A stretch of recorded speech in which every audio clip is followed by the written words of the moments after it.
ನನ್ಗೊಬ್ಬ ಹೇಳ್ದ, ಪ್ರೀತಿ ಅಂದ್ರೆ ಅಣ್ಣ ನಂಬಿಕೆ ಅಂತ. ನಾನು ಇಲ್ಲ ತಮ್ಮ, ಪ್ರೀತಿ ಅಂದ್ರೆ ನಂಬಿಕೆ ಅಲ್ಲ, ಸುಳ್ಳು ಅಂದೆ. ಅಣ್ಣ ಹಂಗಾದ್ರೆ ನಿನ್ ಪ್ರಕಾರ ಪ್ರೀತಿ ಅಂದ್ರೆ ಏನು ಅಂದ. ನನ್ ಪ್ರಕಾರ ಪ್ರೀತಿ ಅಂದ್ರೆ ಮೂಢನಂಬಿಕೆ. ಹೆಂಗೆ ಅಂತ ಅಂದ.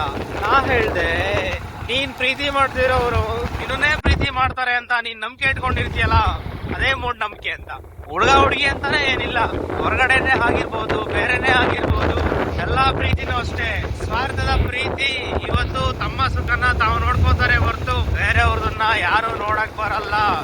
ಎಲ್ಲ ತಾತ್ಕಾಲಿಕ ಮೇಲ್ನೋಟಕ್ಕಷ್ಟೇ ಎಲ್ಲ ನಮ್ಮನ್ನ ಪ್ರೀತಿ ಮಾಡೋ ತರ, ನಮ್ಮನ್ನ ಇಷ್ಟ ಪಡೋ ತರ. ಆದ್ರೆ ಈಗ ಇಷ್ಟ ಇಲ್ಲ ಅಂತ ಒಂದ್ ಕೆಲ್ಸನ ಅವ್ರ ಕೈಲಿ ಬಿಡಿಸು ನೋಡೋಣ, ಆಗುತ್ತಾ? ಆಗಲ್ಲ. ಯಾಕೆ ಅಂತಂದ್ರೆ ಎಲ್ಲ ಸ್ವಾರ್ಥಿಗಳು, ಎಲ್ಲ ತಮ್ ಸುಖ ಅಷ್ಟೇ ಮಾತ್ರ ನೋಡೋದು. ಇಲ್ಲಿ ಯಾರು ಯಾರಿಗೋಸ್ಕರನೋ ಬದುಕಲ್ಲ, ಎಲ್ಲ ಮಾತಿಗಷ್ಟೇ ಅವೆಲ್ಲ ನಾನು ನೀನು ಅನ್ನೋದೆಲ್ಲ.